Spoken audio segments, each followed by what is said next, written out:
মাত্ৰ 10 মিনিটতে বনাব পৰা এটা পনীৰৰ সহজ ৰেচিপি আজি আপোনালোকৰ মাজলৈ ভিডিঅ'টোত আগবঢ়াইছোঁ আৰু সন্ধিয়াৰ পৰা একেবাৰে ৰাতিলৈকে মইনো কি কৰোঁ, মোৰ কি কাম থাকে, সকলোখিনি ৰুটিন শ্বেয়াৰ কৰিবৰ কাৰণে ৰিকুৱেষ্ট আহি আছিলে বহুত দিনৰে পৰা। সেয়েহে ভাবিলোঁ আজি ব্লগটোত মই একেবাৰে সন্ধিয়াৰ পৰা ৰাতিলৈকে মোৰ গোটেই ৰুটিনখিনি আজি আপোনালোকলৈ শ্বেয়াৰ কৰিম আৰু ভিডিঅ'টো যিহেতু গোটেইখিনিয়ে মই দেখাইছোঁ সেইটো কাৰণে অলপমান দীঘলীয়া হ'ব পাৰে। সম্পূৰ্ণকৈ ভিডিঅ'টো চাব বুলি মই আশা কৰিছোঁ। আৰু সন্ধিয়া সময়ত প্ৰথম কামটো থাকে মোৰ ঘৰত ধূপ চাকি জ্বলোৱা আৰু এয়া নতুন চাকি দুগজ মই অনলাইনৰ পৰা আনিছিলোঁ, ধুই পখালি ধুনীয়াকৈ শুকাবলৈ থৈ দিছিলোঁ। আজি নতুন চাকি দুগজত মানে মই চাকি জ্বলাম আৰু ইয়াৰে আগত মই যিগজ চাকি জ্বলাইছিলোঁ এয়াও মই অনলাইনৰ পৰা অনাই হয়। এইকেইগজো মানে বৰ ধুনীয়া হয়, ধুনীয়াকৈ গ্লাছৰ কভাৰ আছে যাতে বতাহ মাৰিলে চাকিগজ নুমাই নাযায়। এনেকুৱা গ্লাছৰ কভাৰ, ওপৰত এনেকুৱা ঢাকনি আছে, বৰ ধুনীয়া এইকেইগজ চাকিও। এনেকুৱা দুগজ আছে মোৰ ওচৰত আৰু এইকেইগজ বোলো আঁতৰাই থৈ আজি নতুন চাকিগজত জ্বলাম। আৰু গধূলি সময়ত মানে চাকিগজ যেতিয়া জ্বলোৱা হয় নহয়, ঘৰখনত ইমান ধুনীয়া এটা মানে পজিটিভ ভাইবছ আহে নহয়, বহুত বেছি ভাল লাগে। এই কামটো মোৰ খুবেই প্ৰিয়, ৰাতিপুৱা আৰু গধূলি মানে ধূপ চাকি জ্বলোৱা সময়খিনি খুব ভাল লাগে। মনটো মানে যদিও মনটো কেতিয়াবা বেয়া লাগি থাকে, চাকিগজ জ্বলাওঁতে ভগৱানক মানে প্ৰাৰ্থনা কৰোঁতে বহুত বেছি ভাল লাগে। দুইগজ চাকিয়ে বহুত বেছি ধুনীয়া হয়। তললৈ এখন প্লেট আছে আৰু প্লেটখন থকাৰ কাৰণে মানে আকৌ বেলেগ এখন প্লেটৰ ছাপৰ্টৰ প্ৰয়োজন নাই, বহুত বেছি ধুনীয়া হয় চাকিকেইগজ। আৰু গোটেই ঘৰতে মই ধুনীয়াকৈ ধূপডাল ঘূৰাই আৰু এতিয়া তুলসী তললৈ এগজ চাকি আনিছোঁ আৰু সদায় গধূলি তুলসী তলত ধুনীয়াকৈ ধূপ চাকি জ্বলাওঁ। বহুত বেছি মনটো শান্তি লাগি যায় মানে। এইখিনি কাম কৰি মোৰ প্ৰায় 15-20 মিনিটমান লাগে আৰু ধূপ চাকি জ্বলাওঁতে। তাৰপিছতে এতিয়া সন্ধিয়া চাহ খাবৰ কাৰণে এয়া মাৰ কাৰণে লাল চাহ বনালোঁ আৰু আমাৰ কাৰণে গ্ৰীণ টি বনাইছোঁ। এয়া মুড়ি আৰু বাদাম ভাজিলোঁ, তেনেকৈ আমি তিনিওটাই চাহ খালোঁ। তাৰপিছতে এতিয়া মই আহিলোঁ জিমলৈ আৰু সন্ধিয়া সময়তে এতিয়া মই জিম কৰিবলৈ লৈছোঁ, যিহেতু ৰাতিপুৱা সময় এতিয়া মিলা নাই, মানে যিহেতু স্কুল বন্ধ আছে সেইটো কাৰণে একো অসুবিধা নাই। গধূলিৰ সময়ত মই এতিয়া জিমলৈ আহিলোঁ, অলপমান এক্সাৰচাইজ কৰিলোঁ আৰু লেগ ৱৰ্কআউট আছিলে, তাৰপিছতে অলপমান কাৰ্ডিঅ'ও কৰিলোঁ। তেনেকেই আৰু যিহেতু অলপ এক্সাৰচাইজ মই কৰিয়ে থাকোঁ সদায়, এই মাজতে গা বেয়া হোৱাৰ কাৰণে অলপ স্কিপ হৈছিলে। আৰু এতিয়া ঘৰলৈ এয়া বজাৰ সমাৰ লৈ আহিলোঁ, প্ৰায় 1.5 ঘণ্টামান সময় এক্সাৰচাইজ কৰিলোঁ। জিমৰ পৰা আহিয়ে গাটো ধুই এতিয়া লগে লগে আকৌ পাকঘৰলৈ আহিলোঁ, যিহেতু মই এতিয়া বনোৱা সিজোৱা কামত লাগিব আৰু বেটাই মোক হেল্প কৰিবৰ কাৰণে আহিছে। গাহৰি মাংস অনা হৈছে বেটা আৰু মানুহজনৰ কাৰণে আৰু আমি খাম পনীৰ, আৰু পনীৰৰ ৰেচিপিটো আজি আপোনালোকৰ লগত শ্বেয়াৰ কৰিম। একদম পটককৈ বনাই হৈ যোৱা এটা ৰেচিপি। আৰু পনীৰখিনি মই ধুনীয়াকৈ কাটি ল'লোঁ, তাৰপিছতে কেপচিকাম 2টা এয়া কাটি লৈছোঁ আৰু বিলাহীবিলাকৰ মই গুটিটো নিদিওঁ, সেইকাৰণে গুটিবিলাক আঁতৰাই এটা চাইজত কাটি লৈছোঁ। আৰু এখন এতিয়া পেন লৈছোঁ, তাতে মই অলপমান পানী দিলোঁ, এয়া কেইটুকুৰামান কাজু কিচমিচ দিছোঁ আৰু এয়া আদা নহৰু গোটাকেই দি দিছোঁ আৰু বিলাহীখিনি দি দিছোঁ ইয়াতে। আৰু এতিয়া দিছোঁ মই কাটি থোৱা পিঁয়াজখিনি, ইয়াতে নিমখ অকণমান দি এতিয়া এইখিনি বইল হ'বলৈ দিম। আৰু এয়া দিছোঁ মই লং, ইলাইচি, ডালচেনি, লগতে 4টা এয়া শুকান জলকীয়া। এইখিনি অকণমান হাফ বইল হ'বলৈ থৈ দিম, তাৰপিছতে এয়া ঠাণ্ডা হ'বলৈ থ'ম। আৰু এইফালে একেখন পেনতে আকৌ মিঠাতেল অকণমান দি মই পনীৰখিনি এতিয়া অকণমান নিমখ, অকণমান হালধি দি ধুনীয়াকৈ অকণমান সময় ফ্ৰাই কৰি ল'ম আৰু বেছি টানকৈ ফ্ৰাই কৰা নাই। আৰু যাতে পনীৰখিনি কোমল হৈ থাকে সেইকাৰণে এটা বাতিত পানী অলপ লৈ পনীৰখিনি পানীত কাঢ়ি থৈ দিম, তেতিয়া মানে পনীৰখিনি কোমল হৈ থাকিব, টান হৈ নাযায়। আৰু সেইখিনি তেলতে অকণমান যে তেল আছিলে তাতে এয়া কেপচিকাম কেইডোখৰ হাফ ফ্ৰাই কৰি এতিয়া এক্সট্ৰা কৰি সেইখিনি থৈ দিম।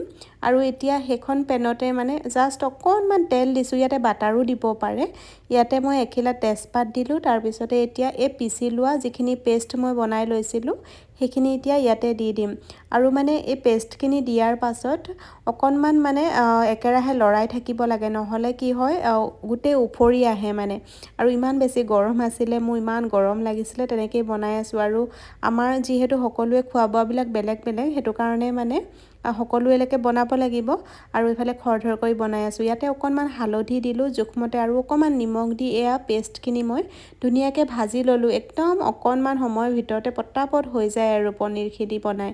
আৰু এয়া পনীৰখিনি এতিয়া দি দিলোঁ আৰু অলপমান পানী দি দিছোঁ, বহুত বেছি পানী নিদিওঁ যিহেতু ৰুটিৰ লগত খাবৰ কাৰণে বনোৱা হৈছে। আৰু পনীৰৰ এই ৰেচিপিটোত এখিনিমান পানী দিলেও খাবলৈ ভাল নালাগে। আৰু এতিয়া কেপচিকাম কেইডোখৰ দি দিছোঁ ইয়াতে আৰু অকণমান সময় এয়া উতলিবলৈ দিম এয়া হৈয়ে গ'ল আৰু যদি কচুৰি মেথি থাকে তেতিয়া কচুৰি মেথি অকণমান ইয়াতে দি দিব লাগে ইমান ধুনীয়া গোন্ধাই নহয় মোৰ ওচৰত নাছিলে সেইকাৰণে দিয়া নাই মই আৰু এইফালে এতিয়া মই ৰুটি বনাইছোঁ মানুহজন আৰু মোৰ কাৰণে আৰু গাহৰি মাংসখিনিও মই বইল কৰি লৈ বনালোঁ সেইখিনি ইমানকৈ দেখাই থকা নাই আৰু এয়া বিলাহীৰ লগত অকণমান কেঁচা জলকীয়া সৰহকৈ দি বনাই দিছোঁ গাহৰি মাংসখিনি এয়া আকৌ মাৰ কাৰণে দালিয়া বনালোঁ মায়ে দালিয়া খাব আৰু এয়া দালি বনালোঁ দালিখিনিও তেল মাৰি দিলোঁ হৈয়ে গ'ল আৰু বনাই পনীৰখিনি ইমান ধুনীয়া হৈছে কালাৰটো চাওকচোন ইয়াতে ৰেড চিলি দিলে মানেতো একেবাৰে ৰঙা কালাৰটো উঠিব কিন্তু ৰেড চিলি আমাৰ ঘৰত একেবাৰে নাখাওঁ সেইটো কাৰণে ৰেড চিলি মই যিকোনো আঞ্জা বনালে ব্যৱহাৰ নকৰোঁ আৰু এয়া দেখিবলৈ যিমান ধুনীয়া লাগিছে খাবলৈ সিমান টেষ্টি হৈছিলে এইখন মোৰ প্লেট হয় মই মাত্ৰ এখনেই ৰুটি লৈছোঁ আৰু এয়া গাহৰি মাংস এদিন দুখন ৰুটি মানুহজনৰ কাৰণে দিছোঁ আৰু পনীৰখিনি মানে ইমানেই টেষ্টি হৈছিলে তেওঁ গাহৰি মাংস খাওঁতে প্ৰথমে ক'লে যে পনীৰ মোক নালাগে দিব মই মাংসই খাম কিন্তু পনীৰখিনি দেখা পোৱা পিছত বোলে অলপমান দিয়াচোন ইমান ধুনীয়া লাগিছে দেখিবলৈ আৰু খাবলৈও বহুত বেছি টেষ্টি হৈছিলে ৰাতি মানে মই যদি পনীৰ বা এনেকৈ মাংস বনাওঁ মন গ'লে মানে ভোকটোৰ ওপৰতহে মোৰ কথা ভোক লাগিলে মই এখন ৰুটি খাওঁ যদি ভোক নালাগে তেতিয়া অকল পনীৰ বা মাংস বা চব্জি দালি তেনেকৈহে খাওঁ মানে মই ৰাতি ভাত নাখাওঁ ৰুটিও মানে কেতিয়াবাহে খাওঁ বাকী মাজে মাজে আৰু বেলেগ কিবা কিবি মই বনাই মেলি খাই থাকোঁ এইবিলাক মই ভিডিঅ'ত দেখাই থাকোঁ বাৰু আৰু এইফালে বাচনখিনি ধুলোঁ এতিয়া কিটচেনটো ধুনীয়াকৈ চাফা কৰি ল'ম ৰাতি মানে যিমানেই দেৰি নহওক কিয় মই কিটচেনটো ধুনীয়াকৈ চাফ চিকুণ কৰি সকলোখিনি বটল মানে পানী চানী ভৰাই আৰু সকলো কাম কৰি লৈহে মানে মই শুবলৈ যাওঁ আৰু য'ত যি সোফা লেতেৰা হৈ আছে নেকি কিবা চাই লওঁ আমাৰ বাৰু ইমান খেলি মেলি হৈ নাথাকে যিহেতু আমাৰ ইহঁতি সৰুৰে পৰা মানে সোফা লেতেৰা কৰা বা মানে ড্ৰয়িং ৰুমটো আমাৰ একো লেতেৰা নকৰেই ইহঁতি সেইকাৰণে ইমান খেলি মেলি হৈ নাথাকে আৰু এইফালে এতিয়া চিংটো কাষৰখিনি মই ধুনীয়াকৈ চাফ চিকুণ কৰি ৰাখিম আৰু বেচিনৰ কাষৰখিনি মানে মোৰ শুকান হৈ নাথাকিলে খুব লেতেৰা যেন লাগে সেইটো কাৰণে ধুনীয়াকৈ এয়া বাচন মাজাবিলাকো ধুই পখালি ধুনীয়াকৈ এতিয়া গোটেইখিনি চাফ চিকুণ কৰি থ'ম আৰু মানে ৰাতি মানে আমাৰ কেতিয়াও জোঠা বাচন আকৌ পিছদিনাখনলৈ নথওঁ মায়ে হ'লেও ধুই থয় নহ'লে ময়ো ধুইয়ে থওঁ মানে মোৰ যদি কেতিয়াবা গাটো বেয়া হয় তেতিয়া মায়ে হ'লেও মানে ধুই ধুনীয়াকৈ চাফা কৰি থয় আৰু আমাৰ মানে পাকঘৰত ৰাতি জোঠা বাচন বা পাকঘৰ লেতেৰাকৈ কেতিয়াও মানে নথওঁৱে এদিনো সদায় চাফ চিকুণ কৰি মানে থওঁ আৰু এতিয়া মানে এইফালে এইখিনি কৰি লোৱাৰ পিছতে আকৌ ৰাতিপুৱাৰ কাৰণে অকণমান যা যোগাৰো কৰি থ'ব লাগিব নহয় কি বনাম বা আৰু ৰাতিপুৱা যিহেতু খালী পেটত মানে যিকোনো মৰ্ণিং ড্ৰিংকছ লওঁ এয়া আজি 2 চামুচ চফ মানে ধুনীয়াকৈ তিয়াই থৈছোঁ ৰাতিপুৱাৰ কাৰণে এইখিনি বইল কৰি খাবলৈ আৰু পাকঘৰত মানে য'ত যি কৰিব লগা আছিলে সেইখিনি কৰি ল'লোঁ এতিয়া গৰম পানী বটল ঠাণ্ডা পানী বটল এইবিলাক চব লৈ এতিয়া ৰুমলৈ যাম আৰু আমাৰ চাৰ্লি আছে নহয় চাৰ্লিকো খোৱা বোৱা দিলোঁ গোটেইখিনি কৰিলোঁ মাহঁতেতো শুলেই বাৰু